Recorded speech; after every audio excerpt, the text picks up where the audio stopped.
Alors bonsoir Ah, et bienvenue dans ce nouvel épisode de l'Almanach des Faits Célestes de Christophe Dux et moi. Allons vous présenter maintenant les commentaires astrologiques, du moins on va faire quelques commentaires astrologiques sur les thèmes qui concernent la période du 17 au 25 octobre 2022, la quatrième phase de la première lune d'automne pour l'hémisphère nord, printemps pour l'hémisphère sud. Donc voilà, c'est parti. On se lance tout de suite, on partage. Je partage l'écran avec les thèmes qui sont là. Voilà, bon, j'ai tout mis, hein. Je les ai tous mis. On va se mettre ceux qui nous concernent en premier. Le dernier quartier, le 17.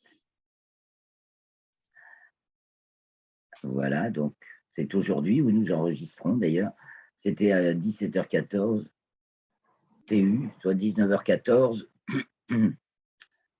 à nos montres, avec un ascendant tout début taureau. Je sais pas comment c'est à Paris, tu as le thème sur Paris, Christophe. L'ascendant est en taureau également. euh, il faut que j'aille les chercher. J'ai pas nos vignettes. Ah ouais, tu pourrais. Comment ça se fait que j'ai pas nos vignettes? Attends, je vais te dire. Ah ben voilà, je sais pas si vous voyez l'écran tout à l'heure.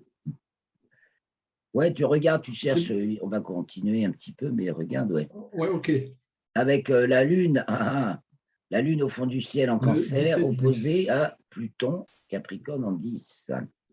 Serait-ce le blocage de tout qui se prépare? On entend parler de grève générale, on entend parler de, de nouvelles vagues Covid, histoire de faire arrêter tout le monde et de mettre le masque à tout le monde. Et est-ce que ça va se passer ou pas? Voilà les questions qu'on peut se poser. En Hélio, on a Mars qui vient d'être conjoint à Uranus et ça fait un pôle vachement tensionnel. Jupiter, Saturne et Mercure, donc le petit T. Il y a plein de choses qui se cassent la gueule, qui dégringolent, hein, et de toutes sortes, qu'il s'agisse, ou alors qui sont découvertes, qu'il s'agisse de météorites, de voitures dans le ravin.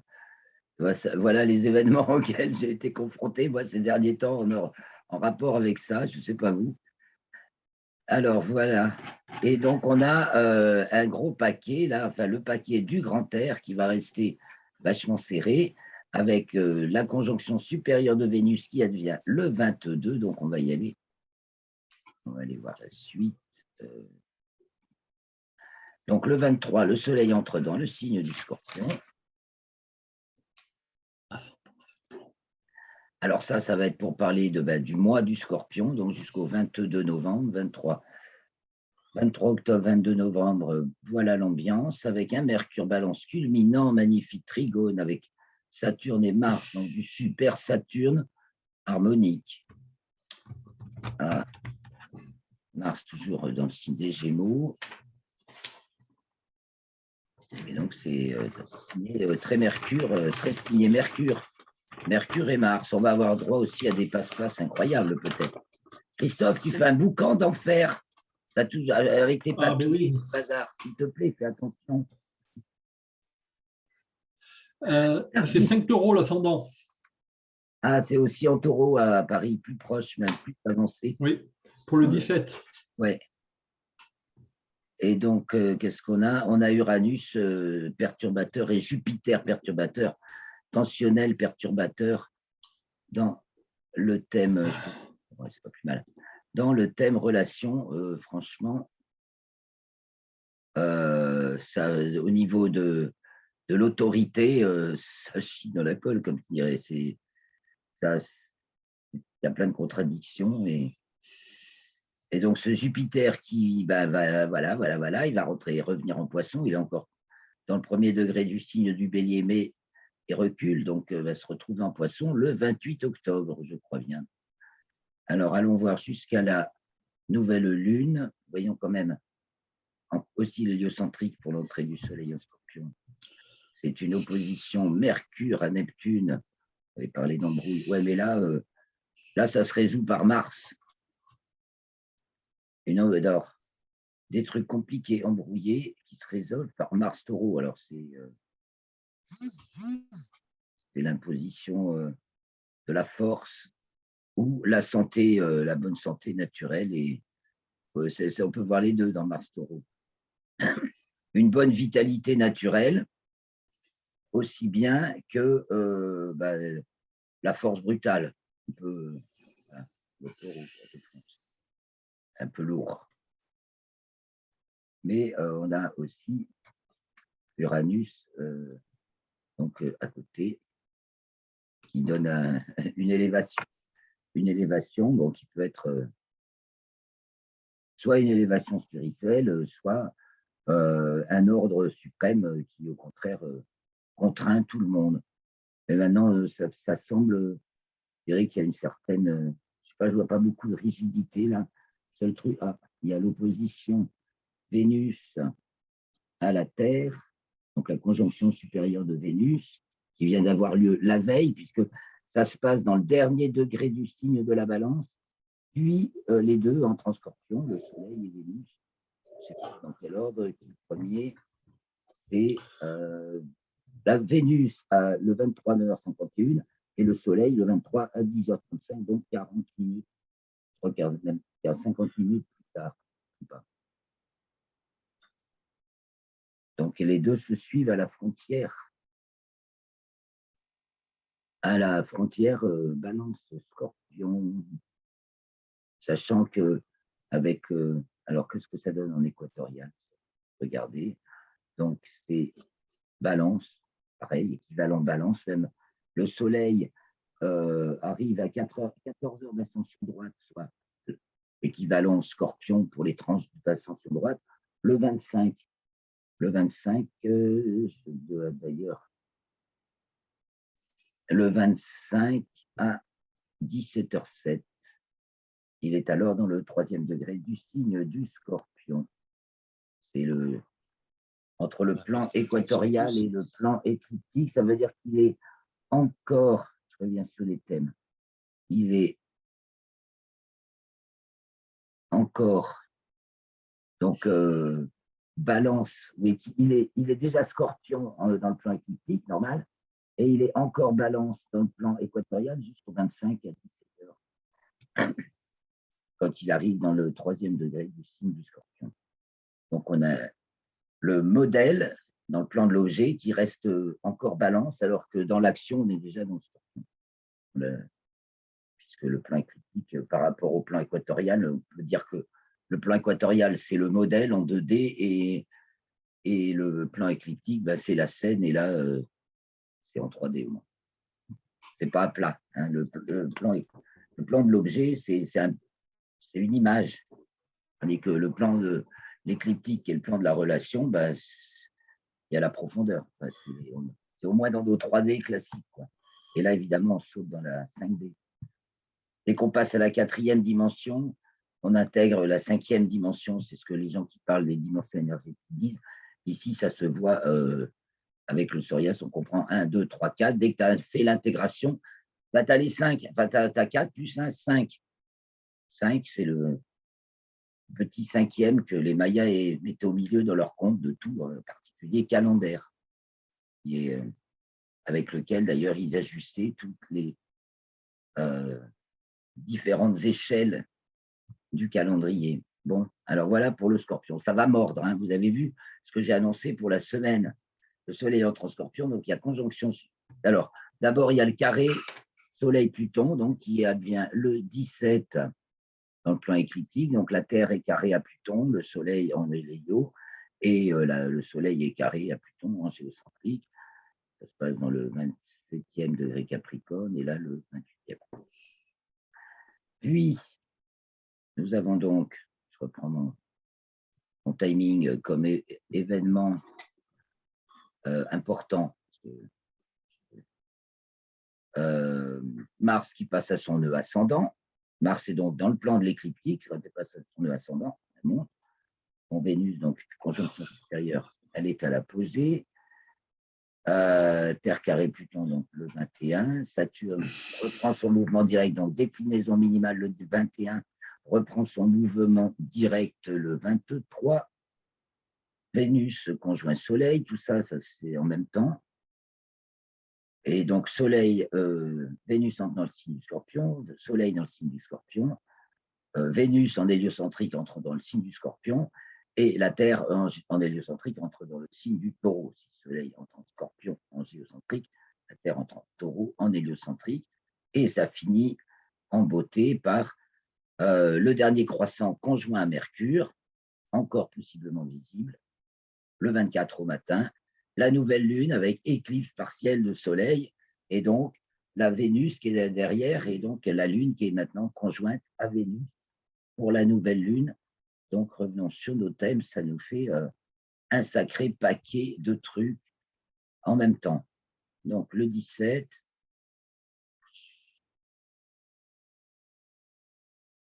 ça me gêne. Ah, voilà. L'entrée du Soleil en Scorpion, avec Mars au descendant, donc ça, il y a de la pugnacité, ça va être actif. Mars, le plein contact, c'est Mars Gémeaux, Lune, Balance. En plus, on est dans l'air. Et la Lune, aïe, aïe, aïe, ça bascule là. Hein.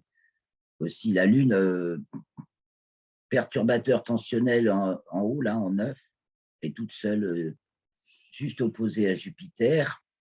Pour ce qui est du pouvoir en place, on passe, va y avoir plouf, il y a Jupiter qui va revenir en Poisson.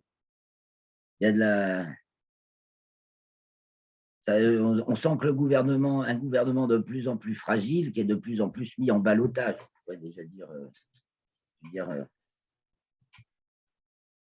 et qui tient plus par rien, en fait. Alors, Mercure, donc, est en Balance, et Soleil et Vénus. Vénus vient juste d'entrer en Scorpion. Ça va être à la fois mordant et charmant. Voyons, alors la nouvelle lune, donc l'éclipse, le Soleil en même temps, par la même occasion. Donc lune conjointe à Vénus, Soleil, non, pas conjoint à Mercure. Mercure est à 22 Balance. Et donc la nouvelle lune se fait dans le 3e degré du signe du Scorpion avec Vénus. C'est un peu haut les cœurs. Comment? En 10, oui. Et Mars est à nouveau, comme on l'a vu tout à l'heure, entré du Soleil en Scorpion, Mars au descendant. Mars au descendant dans la nouvelle lune aussi. Donc, il y a vraiment de l'action, beaucoup d'événements déjà, hein, on peut dire. De la pugnacité, c'est Trigona. Mercure qui là est plutôt harmonique. Carré Pluton, on est encore dans le carré Soleil-Pluton. Ouais. Et on est déjà dans un carré Mercure-Pluton qui va passer, mais il y a encore bien des mensonges, des trucs qui coincent au niveau de la vérité, bien sûr. Et on a encore nos 2 planètes, nos 2 relais de la représentation intensive que sont Jupiter et Uranus, qui sont des pôles tensionnels de la forme dans le thème. Donc c'est pour ça que je dis, ça va au niveau des autorités, donc autorité temporelle, autorité spirituelle ou médiatique aussi, hein, c'est l'autorité spirituelle, cathodique, médiatique, tout ce qui n'est pas concret à l'échelle du groupe humain vivant, de la tribu, quoi. Et là, c'est les forces supérieures. Mais les deux se contredisent. Alors, quand les pouvoirs temporels et spirituels se contredisent, évidemment, il n'y a rien, c'est fragile, c'est cassant. Et alors, qu'est-ce que vous en pensez? Oui, alors, ils vont nous refaire le coup du Covid avec Jupiter qui revient en Poisson. Ça y est, tout le monde est malade. Hein. On va refaire un petit tour par là, et toujours cette volonté d'instaurer un ordre absolu et de cloîtrer tout le monde, d'enchaîner les gens et de les exterminer. Mais bon, on ne dira pas. Alors, pareil, en héliocentrique sur cette nouvelle lune, donc éclipse de soleil, puisque vous voyez, le nœud, il est là. Elle passe à son nœud le 26, hein, vous avez vu. Normalement, la lune passe au nœud au moment de l'éclipse. Donc là, c'est juste après le lendemain, le 26.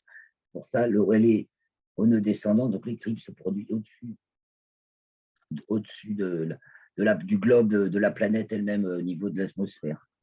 Et encore, ça fait encore de longues. Et on a un héliocentrique, alors un magnifique cerf-volant sur Mercure et un truc dissonant, là, qui est un gros poids, un gros pas d'éléphant, un gros pied d'éléphant, là, qui vient tester le truc, dissonant, à Mars et à Saturne, c'est-à-dire tout le grand E, l'existence extensive, c'est-à-dire tout ce qu'on construit et toutes les infrastructures de nos sociétés et là, et Mars, qu'on vit au présent. Et donc, tout ça, Jupiter veut imposer quelque chose et eux qui ne passent pas. Bon, c'est rassurant. Quand on voit les menaces qui planent au-dessus de nous, on se dit que bon, voilà.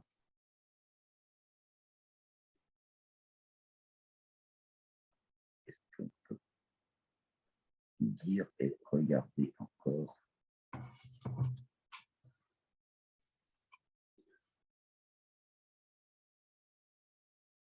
Je peux revenir un peu plus en détail sur le thème de l'entrée du soleil en scorpion, peut-être. Oui, j'ai préparé les thèmes un peu pour voir après comment ça peut évoluer. Donc là, je cache Mars qui est au descendant. Je vois.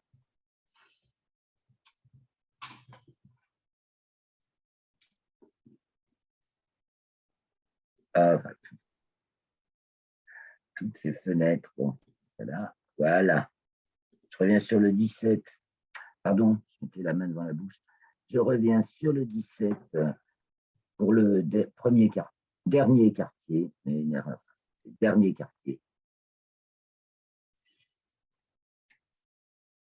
Et donc, oui, il fallait noter que justement, Vénus et Mercure vont rester proches. Ah oui. Voilà, ce qu'il faut dire, à moins que vous ayez des trucs à dire là-dessus. Ce qu'on remarque, c'est les dissonances qui se maintiennent entre Jupiter et Uranus, qui sont déjà en demi-carré l'une à l'autre. Donc, ça va pareil, ça va rester. Jupiter va rétrograde encore un petit peu, va être conjoint à Neptune le 22 novembre, je crois. Puis Jupiter reprendra son mouvement en direct. Quant à Saturne, je n'ai peut-être pas insisté assez, à reprendre son mouvement en direct aussi le 23, en même temps que le Soleil entre dans le signe du Scorpion. Donc là, c'est sûr qu'on peut. C'est comme si on tirait un trait, on revenait en arrière. Tu vois, si on retourne en arrière, on va. Ah bah, à la fois, Saturne redevient direct. Alors, je dis retour en arrière, parce que Saturne, ça tire plutôt. Ça tire, on pourrait dire vers l'arrière, mais en fait, ça va vers l'avant, mais ça construit les fondations. Surtout là, en Verseau. Alors, au niveau du tour de vis que ça peut représenter et de la justement reprise d'un mouvement antérieur dans lequel on était sous toutes les contraintes Covid imaginables. Je pense que on en voit on voit que c'est là, mais voilà, ces menaces, ces contraintes, comment ça va se comporter? Bon, c'est sûr, il y a de la maladie qui circule, hein, il y a des variants à l'infini, je veux dire, le principe, la politique sanitaire, là, avec toutes les mesures en fait, mènent à multiplier la maladie. Alors, le vaccin, n'en parlons pas, c'est carrément le propagateur de la maladie. Bon. Et alors, évidemment, ça peut durer très, très longtemps. On va au moins jusqu'à ce que Jupiter reprenne son mouvement direct et revienne en bélier. Là, ça ira mieux, on va retrouver la santé. Mais ce petit retour sur Neptune va être encore une occasion de revisiter au point de vue de nos croyances, justement. Et nos croyances. Et bon, c'est des poissons multidimensionnels, très spirituels.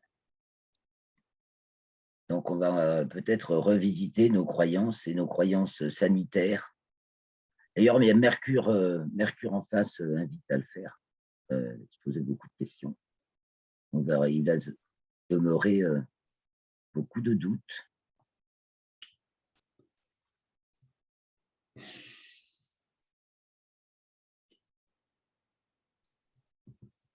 Oui, on voit en 1, au niveau général, donc en 1, Uranus Taureau, là, très dissonné, des volontés d'imposer quelque chose complètement à côté de la plaque. Irréaliste, hein, demi-carré Jupiter, demi-carré Saturne, totalement irréaliste. Qui ne peut pas se construire, quoi. C'est de la mégalo. Ça pourrait être, on pourrait dire, c'est de la mégalomanie, ou de l'idéalisme complètement déjanté. Donc, Mars, elle, est super dynamique et elle est harmonique au Soleil, pile, même un trigone pile au Soleil, et à Saturne, il y a de la construction positive, là, très fort, qui du coup, c'est peut-être ça aussi qui fait que bon, les aspirations mégalo d'Uranus et déjantées et de puissance totale sont, ça fait plouf. Il y a un autre esprit qui circule. Donc la Lune est en Cancer en 4. Ah bah tiens, on va parler des patriotes avec la Lune en Cancer en 4, opposée à Pluton, les vraies valeurs. Et bon, c'est dur à faire passer, mais ça passe. Ça passe concrètement, ça passe. C'est dur à faire passer à cause du double carré, là, du Soleil à l'opposition Lune-Pluton. Bon, on est en dernier quartier, on est dans le carré de Pluton. Mais néanmoins, concrètement, ça se propage. Les gens, et ça travaille donc la base. Et la base des façons de penser, du moins dans notre pays. Parce que là, on est dans notre pays à peu près. Hein. Et là, on est dans le monde. Là, c'est pour tout le monde entier. Donc là, on voit bien que Mars est c'est pas non plus négligeable. Hein. C'est-à-dire que vraiment, là, le plancher bouge. Le plancher bouge et le socle est, hein, il y a un peu de ça. Il y a Mars qui. C'est vrai que ça va devenir très. Déjà, on la voit bien, un peu ce qu'il y a de la voir dans le ciel, et elle va devenir de plus en plus importante. Et donc, à l'opposition, elle va être dans le signe du Cancer. Pour ça, je me dis, mes filles, quand je vois à quel point les manips de géo-ingénierie empêchent la pluie de tomber, et font des vents à la con avec des nuages dégueulasses pour empêcher que ça tombe. Le jour où ça va tomber, on aura Mars à l'opposition et on va avoir les chauds, la gueule. Un peu ça pourrait être ça, un Mars en Cancer. Mars en Cancer à l'opposition. Et il faudrait retrouver la dernière fois qu'elle était à l'opposition, on est en Cancer. Donc, l'opposition en Cancer, c'est que le Soleil est en Capricorne. Donc, c'est en décembre, janvier. Et ça doit remonter à quelle année, Didier? Est-ce que tu te souviens? Une année. Alors, 2003, elle était donc en Lion. 2000, parce que c'était en août. Caniculaire. Ouais. Et c'était peut-être même en Cancer encore. Non, c'était bien en Lion. 2005, donc c'était en octobre. 2007, c'était en décembre. Voilà, 2007. C'est peut-être à rapprocher de l'opposition de 2007. Puisqu'elle devait être également dans le signe du Cancer. Enfin, voilà. Bon. Tu as des trucs à nous dire, Christophe?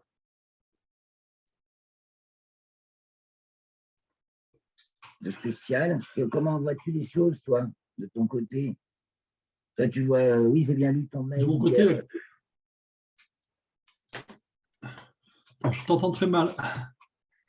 Ah, je disais, comment vois-tu les choses de ton côté? Je peux reprendre un peu ce que tu disais dans ton mail d'hier. Bon, tu vois le gouvernement fragilisé, tu vois des liens. Alors, pour moi, l'hiver, a priori, pour le moment, le premier mois serait pas trop froid, mais les deux autres seraient plus froids. Ah oui, au point de vue météo, ouais, ouais, Oui.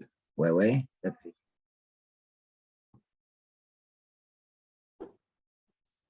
Euh, après, Pour pour le l'instant, plan c'est vrai que politique, j'ai pas. point de vue climat, on Ouais. a du la surchauffe, Oui, non, mais je suis pas surpris. demi-carré Je suis pas surpris par cette Jupiter-Uranus. douceur. Ouais, puis ça surchauffe, Jupiter-Uranus dissonant. Euh, Ça maintient de l'artifice, des températures artificielles. Elles sont demi-carrées. Non, elles ne le sont pas en hélio. Jupiter est demi-carré à Mars, mais pas à Uranus. C'est trop large. Trop large. Donc c'est typiquement, c'est quand même un peu typiquement chez nous, c'est un peu typique des pays d'OTAN. Et en ce moment, c'est hallucinant tout ce qui est déversé dans le ciel, un petit peu à vomir. C'est ce qu'on voit aussi avec Pluton, là.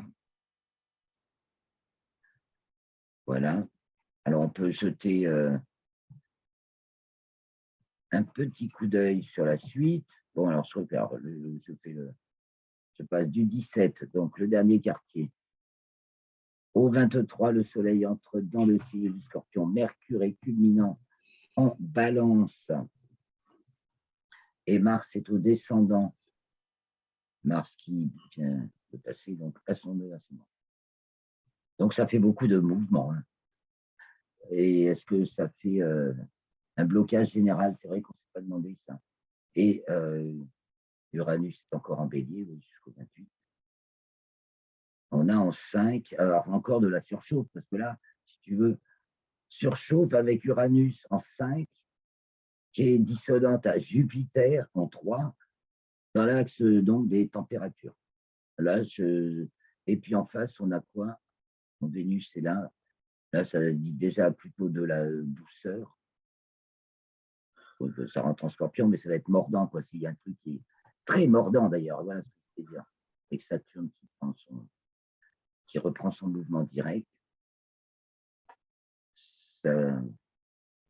Et le carré Saturne-Uranus qui se reforme une dernière fois. Et alors, ah oui, tiens, j'ai entendu d'un autre astrologue, un Québécois, je crois, une analyse fine de ce carré Saturne-Uranus, où il explique que dans cette dernière formation du carré, Saturne est stationnaire. Donc, en fait, Uranus, qui est rétrograde, elle bouge plus vite que Saturne l'attend pas de s'arrêter, de reculer pour repartir.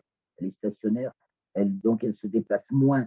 Son pas est plus petit par jour que celui d'Uranus, ce qui n'est pas habituel. Normalement, Saturne avance plus qu'Uranus, ou quand elle recule plus vite qu'Uranus.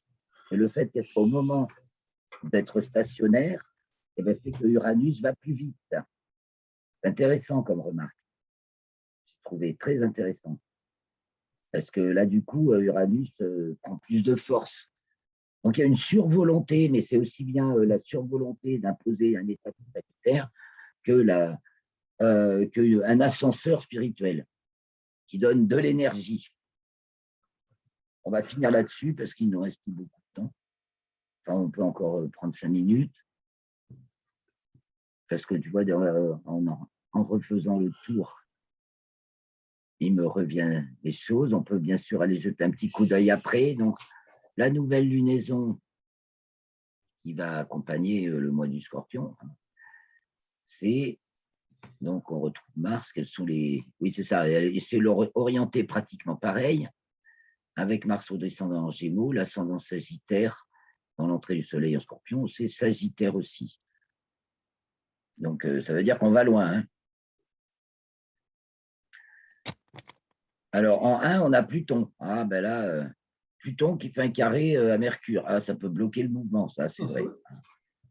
Arrêt total, c'est envisageable. et qui est donc encore en carré à Lune-Soleil, mais ça, c'est en train de se défaire. Donc, c'est en fait plus important carré à Mercure, qui d'ailleurs est culminante et donc carré à Pluton. Mais également trigone à Mars et Saturne, ça veut dire que tout ne s'arrête pas, au contraire.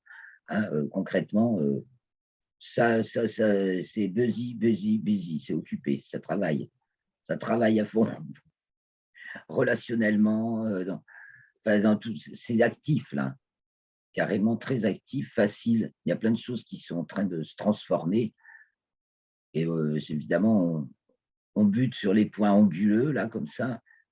Et là, ça, du point de vue Mars, Mercure, Saturne, donc du super Saturne, c'est de la construction des bases,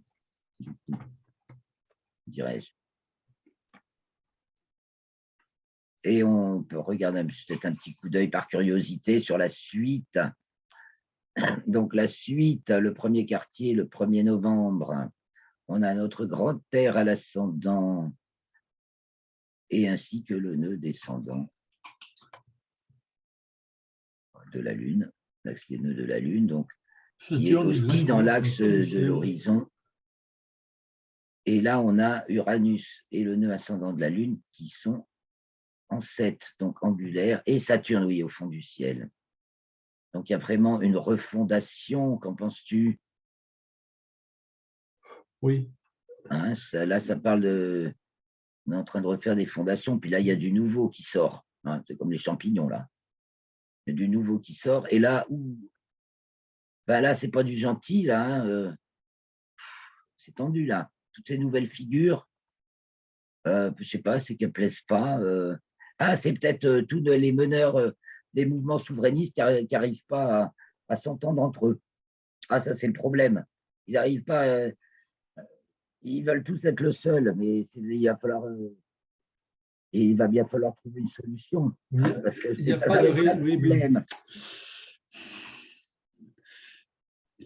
Qu'est-ce que tu dis, Christophe? il y a pas, j'ai pas connaissance de réunion entre eux, Eh ben, ouais, pas beaucoup, hein, et c'est entre très les gênant. états-majors. Et si on veut passer à la phase suivante, il va falloir qu'il y ait une tête qui sorte du lot et qui forme au moins, enfin, je vois un triumvirat, moi, ça s'est pas produit, il me semble. Un trio, trois hommes qui prennent. Parce que de toute façon, tu conduis rien à une personne toute seule. Hein, dans une association, on est trois. Ben là, ils sont trois. Hein, il y a un président, un secrétaire, un trésorier, ils sont déjà désignés. Je ne sais pas si vous ne voulez pas leur mettre des. Oui, c'est comme une association. Et il faut un président, hein, un secrétaire et un trésorier. Ils sont là, les trois personnages. Et pour mener un truc commun, bien entendu, et vaincre les différences. Ça va être ça la question. Parce que pour passer à la suite, il faut quand même. Le peuple, les gens du peuple, tous, on leur demande mais pourquoi vous ne vous entendez pas entre vous? Pour l'instant, ils ont encore des petits égos à raboter et c'est ça le challenge. Et donc, je vais jusqu'à la pleine lune suivante, qui est le 8 novembre. Donc, il y aura éclipse de lune. Éclipse de lune, mais on ne la verra pas, nous, c'est à 11h TU, la pleine lune, donc Ouais. il fait jour, donc pas d'éclipse de lune pour nous. Mais en revanche, elle est conjointe à Uranus, et donc au nœud ascendant de l'orbite lunaire. Oh, ben là, il y a un personnage qui sort. Ah ben là, il sort. À la pleine lune, il va sortir quand même, ou à plusieurs, justement. On a toujours un problème sur Jupiter, mais avec Neptune, on démultiplie. Enfin, Mercure démultiplie, Neptune élargit. Ça va peut-être trouver une solution dans le début novembre. Alors, ben voilà, on a vu un petit peu. Oui, début novembre, oui. Et on aura alors une conjonction Mercure-Vénus en héliocentrique, et en géocentrique, elle va se produire, il va y en avoir, elle va se produire plusieurs fois. Ça balaye Mercure, parce que Mercure va avancer, va être conjointe à Vénus, et il me semble qu'elle se produit, il va s'en produire en géocentrique aussi, et là, elle va se produire en héliocentrique. Et là, ça allie les petites personnes et les grandes personnes, on va dire, les petites personnes et les grandes personnes. Et c'est au moment, la pleine lune a lieu au moment de l'opposition d'Uranus, donc plutôt. Donc ça va vraiment être décisif, et là il va sortir C'est révolutionnaire, là, c'est le cas de le dire. Enfin, voilà, c'est peut-être là que. Alors, Vas-y, tu une as 1 info, minute le 30. 9 novembre, il va y avoir. On t'écoute, on t'écoute. Vas-y, Christophe. Oui, le 9 novembre, il va y avoir la commémoration de la mort du général. Oui, en plus, ça tombe pour Donc cette peut-être pleine lune. il va se passer quelque chose là. Ah ben surtout l'Uranus, oui, c'est ouais, particulièrement là, parce que comme personnage uranien, le général de Gaulle, c'est lui, donc c'est en sa mémoire que peut-être on réussira à s'entendre.